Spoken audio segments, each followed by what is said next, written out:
gudang penampungan minyak terbakar. Galian C batu longsor, 2 pekerja tewas. Seorang wanita terapis ditemukan tewas.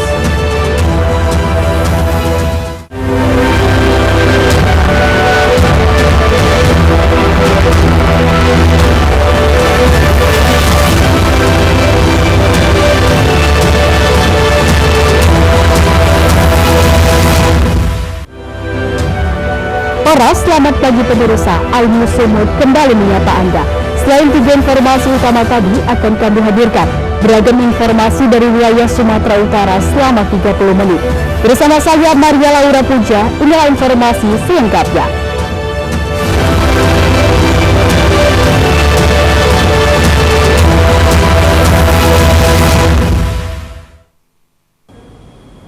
Pemirsa, saat ini bangunan bekas aula Sabtu malam ludes terbakar di bagian tambahan Kota Medan, Sumatera Utara. Bangunan ini sebelumnya telah dialih fungsikan menjadi tempat penimbunan minyak jenis solar yang digunakan nelayan untuk melaut.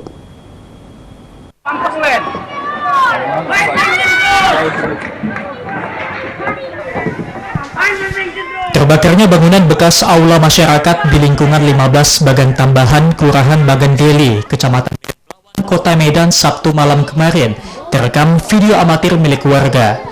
Sempitnya akses jalan dan jauhnya jarak jalan utama menuju ke lokasi kebakaran membuat petugas pemadam kebakaran tidak bisa mencapai titik api dan terpaksa kembali ke pangkalan. Diduga bangunan bekas aula tersebut terbakar akibat banyaknya jerigen berisi BBM jenis solar yang ditimbun nelayan dan terbakar karena percikan api dari rokok warga. Yang terbakar beda apa, Pak? Pulang, Pak? Minyak.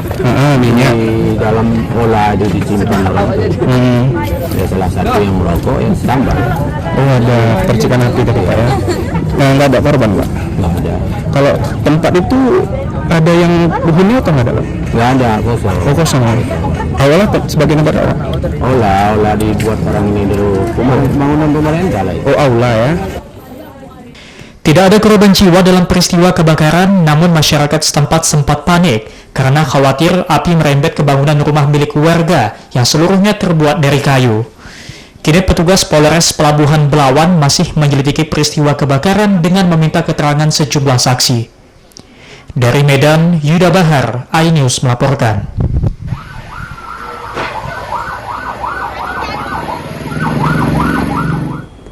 Pemirsa, seorang warga tewas dalam peristiwa kebakaran satu unit rumah di Kecamatan Siantar, Martoba, Kota Pematang Siantar, Sumatera Utara, Minggu pagi kemarin. Korban tewas setelah terjebak di dalam kamar rumahnya.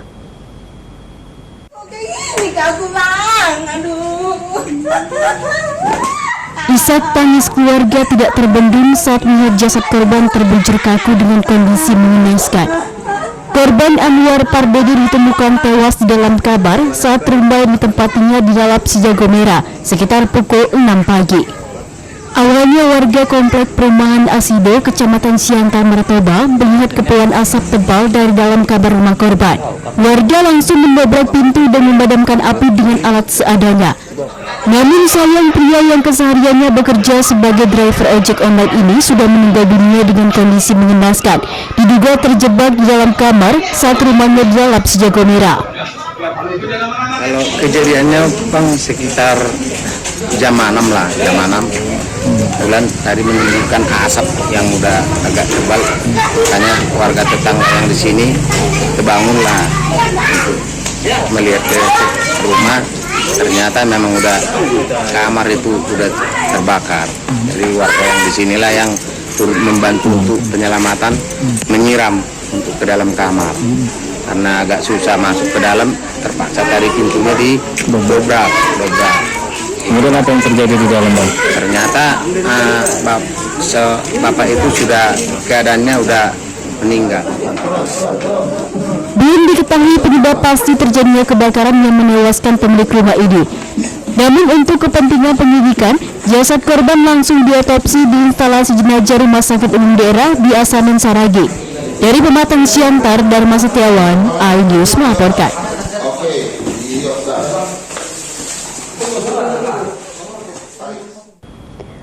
Pemirsa, Satlantas Polres Labuhan Batu melakukan olah TKP terkait laka lantas maut yang menewaskan 1 orang korban di Jalan Lintas Sumatera Aik Nabara, Kecamatan Bilahulu, Kabupaten Labuhan Batu.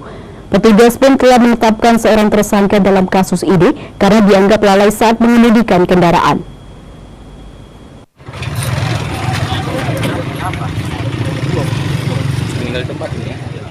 Polisi Satlantas Polres Labuhan Batu kemudian melakukan olah TKP bersama para saksi yang melihat langsung kecelakaan maut antara bus penumpang dengan truk sawit yang mengakibatkan 1 orang penumpang bus tewas di tempat. Korban tewas merupakan warga desa Sidorukun, Kecamatan Pangkatan, Kabupaten Labuhan Batu. Korban selamat Mulyono yang juga merupakan suami dari korban yang tewas di tempat menyampaikan bahwa pada saat itu kedua kendaraan tidak bisa menghindar karena posisi jalan tekongan langsung bertabrakan dan tidak sempat menghindar. Ketika kejadian, posisi duduk di kursi penumpang sewa bus cuma 2 orang, saya dan istri yang tewas di tempat. Pokoknya enggak ada menghindar lagi, karena udah langsung jumpa orang kan tekongan itu kan posisi. Nampakku yang langsung jumpa yang sini yang lulus yang hutan tadi untuk balik ke jalur timur tapi nggak dapat. Nggak dapat. Ibu nggak pertama jangan di pinggir. Nggak teringat lagi, Pak. Udah nggak teringat. Tapi posisi masih duduk kemarin tuh. Atau udah itu kan udah mau dekat. Iya. Ya masih duduk juga. Masih duduk ya. Masih duduk posisi ya. Berarti di dalam bus itu sewanya berapa? Cuma 2. Sama Bapak? Iya, Bapak sama Mandiang Mama. Ibda Ropensus Manik, Kanit Lakalantas Polres Labuhan Batu menyampaikan bahwa setelah olah TKP dan memeriksa beberapa saksi, Polres Labuhan Batu menetapkan supir bus penumpang sebagai tersangka dalam kasus kecelakaan maut ini. Saat ini tersangka belum ditahan karena sedang dalam perawatan di Rumah Sakit Umum Daerah Rantau Perapat karena mengalami luka yang cukup serius akibat kecelakaan tersebut. Terhadap saksi-saksi, ada sekitar 4 orang saksi yang sudah kita lakukan pemeriksaan, ditambah dengan olah TKP ulang yang sudah kita lakukan, bahwasanya peristiwa kecelakaan tersebut ditemukan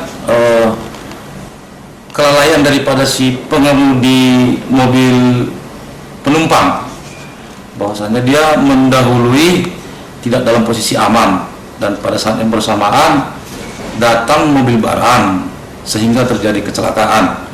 Nah, berdasarkan hasil tersebut kita lakukan olah TKP dan kita lakukan pemeriksaan terhadap saksi-saksi. Kita menetapkan pengemudi mobil penumpang sebagai tersangka dalam perkara kecelakaan ini. Dari Labuhan Batu, Ikang Amanda, iNews melaporkan.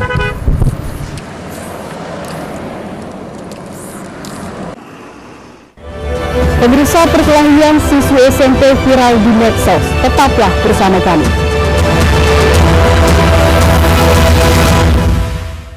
Mengupas makna dan tafsir Al-Quran bersama ulama terkemuka tanah air. Qauman min qaum khairun minal yadis suflah. Nggak bakal bisa dibayar oleh dunia dan seisinya. Jelas, lugas untuk kehidupan sehari-hari. Di antara yang merusak hati adalah buruk sangka. Wa aqimus salah wa atuz zakah.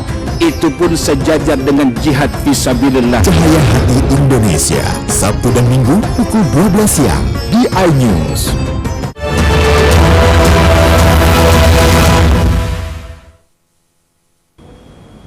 Terima kasih Anda masih bersama kami di iNews Sumut, inspiring and informative. Pemirsa, galian C Batu Padas longsor dari ketinggian belasan meter di Desa Marjanji Aceh, Kabupaten Asahan, Sumatera Utara, Jumat siang. Akibatnya 2 dari 3 pekerja tewas di lokasi akibat tertimbun batu dan tercepit badan truk.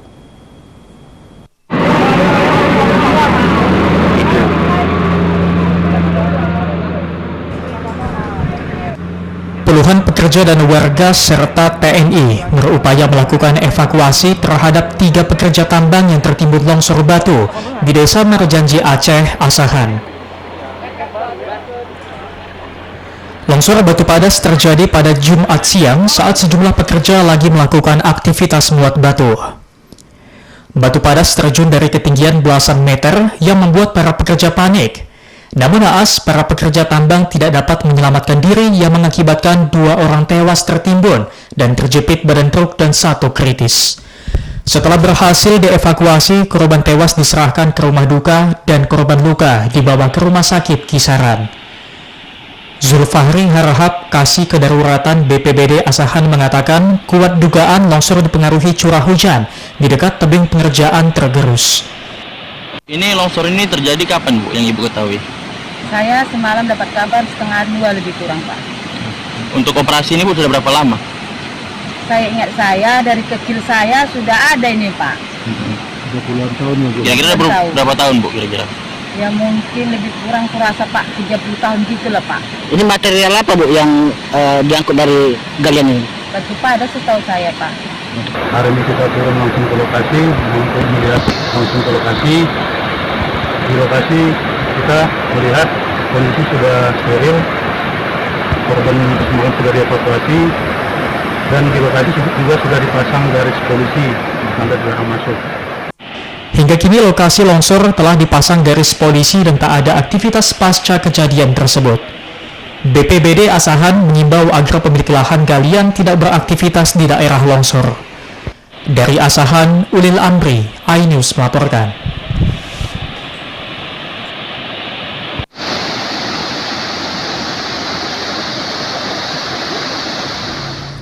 Pemirsa, video yang memperlihatkan perkelahian dua orang pelajar sekolah menengah pertama atau SMP di Deli Serdang, Sumatera Utara viral di sosial media. Ironisnya saat kedua pelajar ini berkelahi, tidak satupun di antara teman-temannya yang mencoba melerai keduanya, namun malah hanya menontonnya saja. Warga berharap sekolah dan kepolisian segera menyelidiki kasus ini agar tidak menjadi contoh buruk bagi sekolah lain.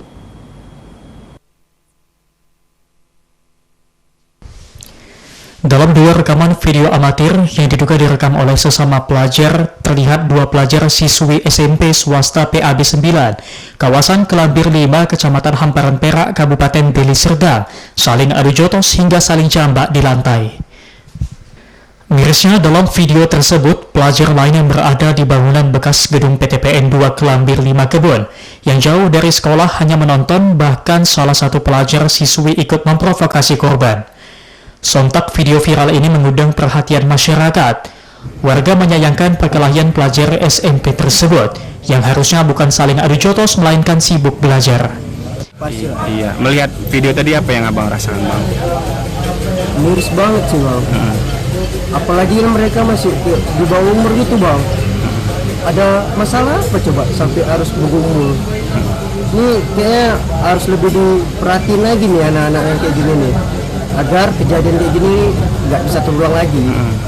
Itu bagi orang tua atau guru sendiri gimana, Bang? Ada nggak saran? Oke, kalau bisa sesama kewajiban kita lah sebagai kaum yang berakal gitu. Masaan kayak gitu dipertontonkan. Kenapa nggak ada berpikir itu untuk memisahkannya?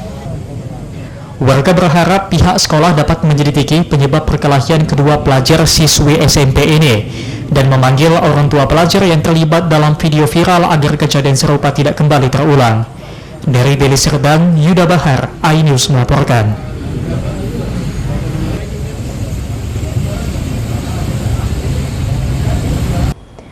Pemirsa, Kementerian Komunikasi dan Informatika RI bekerja sama dengan PT Ponik Cendekia Indonesia dan didukung Kadin Deli Serdang serta Universitas Terbuka Medan menggelar Festival Literasi Digital 2023 sektor pendidikan yang diikuti sebanyak 500-an pelajar SMA dan SMK di Kabupaten Deli Serdang, Provinsi Sumatera Utara.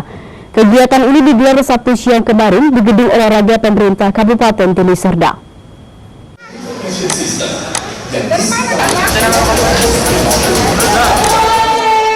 Festival Literasi Digital 2023 sektor pendidikan kali ini dihadiri Ketua Tim Literasi Digital Segmen Pendidikan Kemenkominfo Bambang Trisantoso, perwakilan PT Ponik Cendekia Indonesia, Kadin Deli Serdang dan perwakilan Universitas Terbuka Medan. Dalam kata sambutannya, Bambang Trisantoso menyampaikan kalau program literasi digital bertujuan memberikan literasi digital kepada 50 juta masyarakat Indonesia hingga tahun 2024, Indonesia makin cakap digital. Kegiatan ini dibuka langsung oleh Kabid Pembinaan Ketenagaan Pendidikan Deli Serdang, Jumakir, selaku yang mewakili Bupati Deli Serdang, Ashari Tambunan. Festival ini menampilkan talk show literasi digital yang berlangsung dalam 2 sesi. Sesi pertama membahas tema menjadi pengguna media sosial yang bijak, kreatif, dan inovatif dengan 3 narasumber masing-masing Kabid Pembinaan Ketenagaan Pendidikan Deli Serdang, Jumakir mewakili Bupati Deli Serdang, Iva Nilasari tenaga ahli bidang koordinator regional Sumut, program Keluarga Harapan Kemensos, serta Juli Agustunis selaku banker, Mia dan influencer. Sedangkan sesi kedua mengangkat tema Welcoming Generation Alpha, peluang dan tantangan di era digital yang menghadirkan 3 pembicara, yakni Wakil Ketua RTIK Aceh, Direktur Multimedia Adika Heri Rahimi, Ketua Kadin Deli Serdang, Ketua Yayasan Pendidikan Haja Kasih Indonesia Danu Prayitno Sio, dan influencer Gita Aisyah Risa. Acara ini dipandu oleh MC Nisan Suryati dan dimoderatori Laila Sari. Tidak mereka bisa mendalami materi pembelajaran, bisa berinteraksi dengan kolaborasi dengan guru untuk meningkatkan pembelajaran di sekolahnya. Dia akan bisa mengakses konten-konten pendidikan, terutama yang menyangkut peningkatan keilmuan mereka. Salam literasi, Indonesia makin cakep digital. Pesertanya 500 orang siswa SMA dengan tema terkait Welcoming Gen Alpha, peluang dan tantangan di era digital. Dan ini rangkaian dari beberapa kali kegiatan literasi digital di Sumatera Utara. Sebelumnya juga sudah dilakukan, ada yang dilaksanakan secara online atau webinar, ada juga yang hybrid. Sejauh ini sudah ada 54.000 yang sudah diedukasi untuk sosialisasi literasi digital kerjasama Kementerian Kominfo RI dengan PT Phoenix Cendekia Indonesia. Acara Festival Literasi Digital 2023 ini juga disertai memberikan piagam penghargaan untuk 13 kepala sekolah SMA dan SMK di Kabupaten Deli Serdang, serta dihibur stand up komedi dari Andi Wahyuda. Dari Deli Serdang, Sumatera Utara, Tim Liputan Ainus TV melaporkan. Menghadapi harimau itu caranya untuk selamat itu cuma satu. Partai di 3 jam pertama kami istirahat. Pemirsa, partai pengusung pasangan Capres dan Cawapres Anies Baswedan Mohaimin Iskandar atau ABIN melakukan pertemuan dengan simpul relawan di kantor DPW Nasdem Sumut. Partai pengusung berharap relawan dapat berjuang untuk menangkan pasangan ABIN pada Pilpres 2024.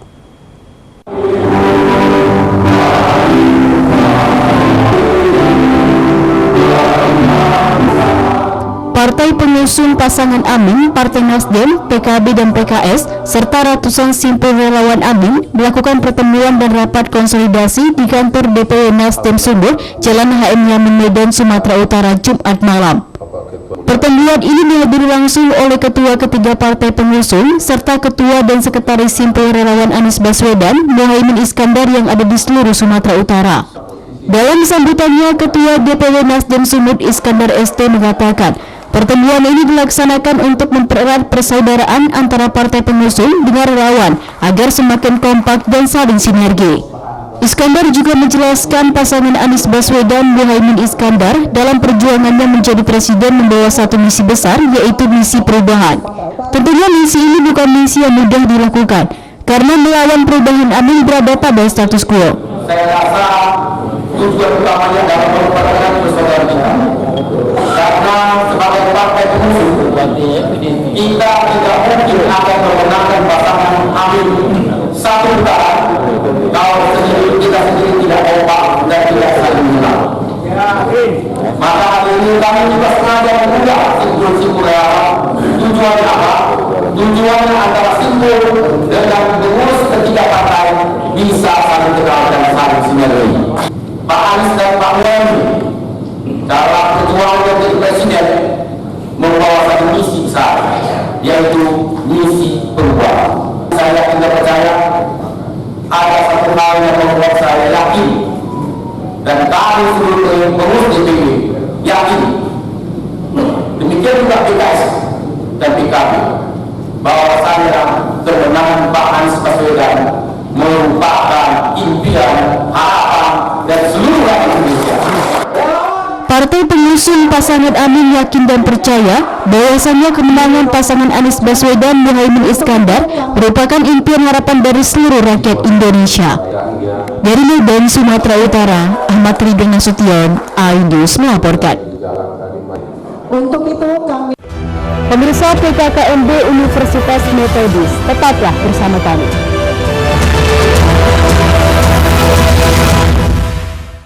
Selamat datang di iNews Today. Lengkapi pagi Anda dengan update informasi terkini. Apa penyebabnya? Apakah karena aspal ruas jalan ini ambles membentuk lubang? Boleh dikasih senjata kira-kira? Boleh. Saya punya di bawah supervisor. Kita akan langsung bergabung bersama lagi saya Nur Ahmad. Sejumlah bahan pokok mulai mengalami kenaikan. iNews Today setiap Senin sampai Jumat pukul 10 pagi di iNews.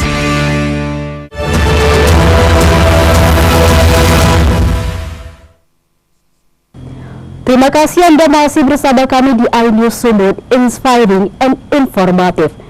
Pemirsa, warga di Jalan Amir Hamzah, Kota Medan ditemukan dengan penemuan sesosok mayat wanita yang merupakan pekerja terapis tuyul. Kuat dugaan wanita ini menjadi korban pembunuhan karena ditemukan sejumlah luka di bagian leher korban.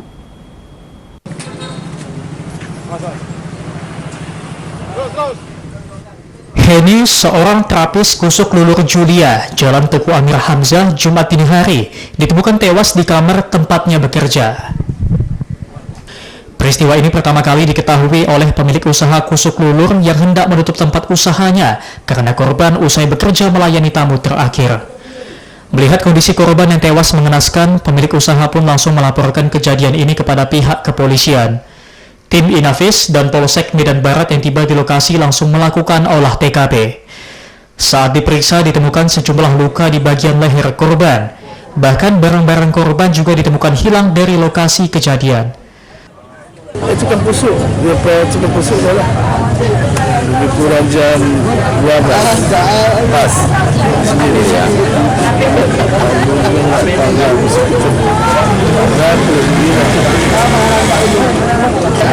Telepon dari polisi mengabari pembunuhan.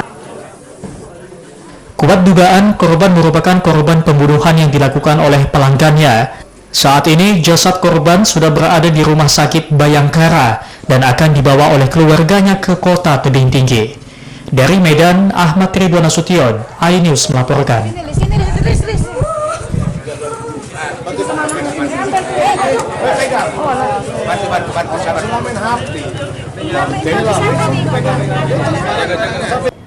Pemirsa, Universitas Metodis Indonesia atau UMI menggelar pengenalan kehidupan kampus mahasiswa baru atau PKKMB tahun akademik 2023-2024. Kegiatan ini diisi dengan berbagai agenda, mulai dari pengenalan akademik maupun bimbingan dan motivasi.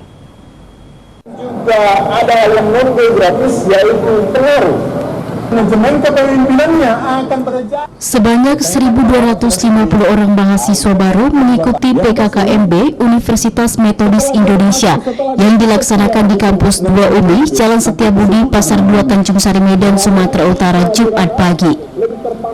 Ribuan mahasiswa ini berasal dari 5 fakultas, yakni Fakultas Kedokteran, Ekonomi, Sastra, Komputer, dan Pertanian, serta 2 program studi magister, yaitu Magister Ilmu Manajemen dan Magister Ilmu Biomedik. Adapun kegiatan dalam PKKMB ini adalah pengenalan akademik serta ceramah yang disampaikan oleh pimpinan GMI Wilayah 1, bimbingan dari Kapolda Sumut Kodam 1 Bukit Barisan, serta motivasi dari Guru Besar USU Profesor Joner Hasugian. Rektor Universitas Metodis Indonesia Humintal Rumapea menjelaskan, bahasa pengenalan ini bertujuan agar nantinya saat perkuliahan berlangsung dapat diterima baik oleh mahasiswa baru. Kenapa? Kehidupan kampus dan juga sistem pendidikan, tata krama kehidupan kampus, sehingga nanti dalam perkuliahan mereka sudah bisa mengikutinya dengan baik. Hasil mengikuti PKKMB untuk tahun ini sekitar 1.250 orang yang terdiri dari 5 fakultas. Harapan kita kepada mahasiswa kita sudah pesankan tadi bahwa tuntutan kita supaya mahasiswa benar-benar bisa memahami dan melaksanakan predikat dia sebagai mahasiswa, itu belajar dan belajar terus. Diharapkan dari PKKMB ini semoga mahasiswa baru bisa memahami dan melaksanakan predikatnya sebagai mahasiswa, menjalankan tugas yakni belajar dan belajar agar bisa sukses mencapai tujuannya. Di akhir acara, para mahasiswa baru dihibur oleh artis ibu kota Niji. Dari Medan, Ahmad Ridho Nasution, iNews melaporkan. Pemirsa, memanfaatkan hari libur peringatan Maulid Nabi 1442 Hijriah, Bacalek DPR RI Partai Perindo Dapil Sumatera Utara 1, Tengku Eri Nuradi, bersama Ketua DPW Partai Perindo Sumatera Utara, sekaligus Bacalek DPRD Provinsi Sumatera Utara Dapil Sumut 1 Medan A, Rudi Julham Hasibuan, dan Rino Hadinata, Bacalek DPRD Kota Medan Dapil Medan 4. Menggelar kegiatan silaturahim wisata bersama paguyuban Jambu di lokasi wisata permainan dan pembagian tempat Kabupaten Serdang Bedagai.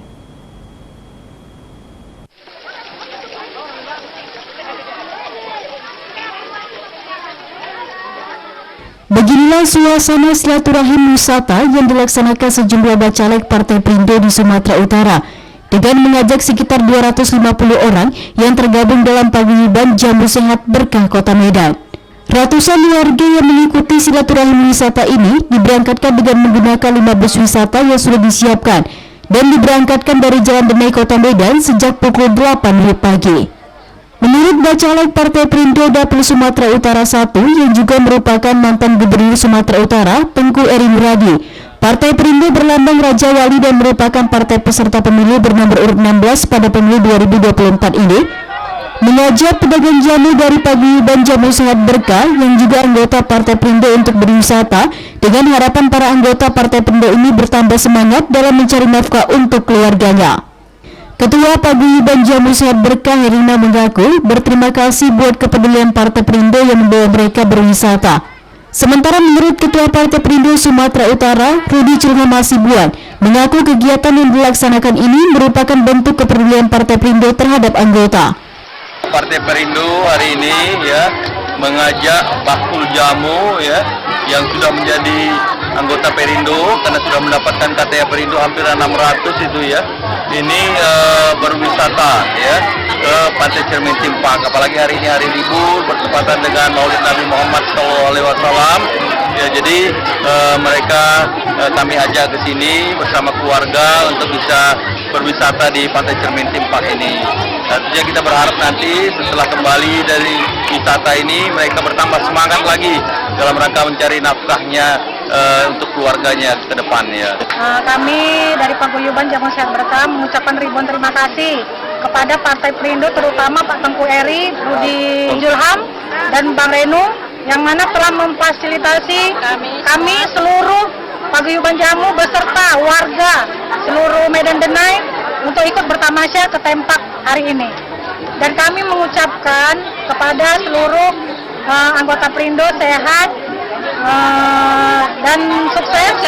Semoga yang diinginkan mereka tercapai. Sebenarnya Paguyuban Jamu Sehat Berkah ini termasuk binaan Partai Perindo. Kita telah mengadakan pelatihan digital beberapa waktu yang lalu karena kita melihat bahwa Paguyuban ini punya potensi yang baik dalam menggerakkan UMKM. Bahwa hampir 700 orang telah memegang KTA Berasuransi. Memegang KTA Berasuransi tersebut berarti menjadi anggotanya Partai Perindo. Dari Serdang Bedagai, Wahyu Rustandi, iNews melaporkan.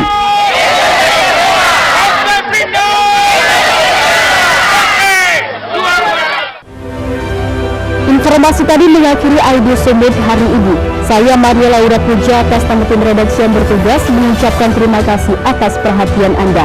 Selamat beraktivitas dan sampai jumpa.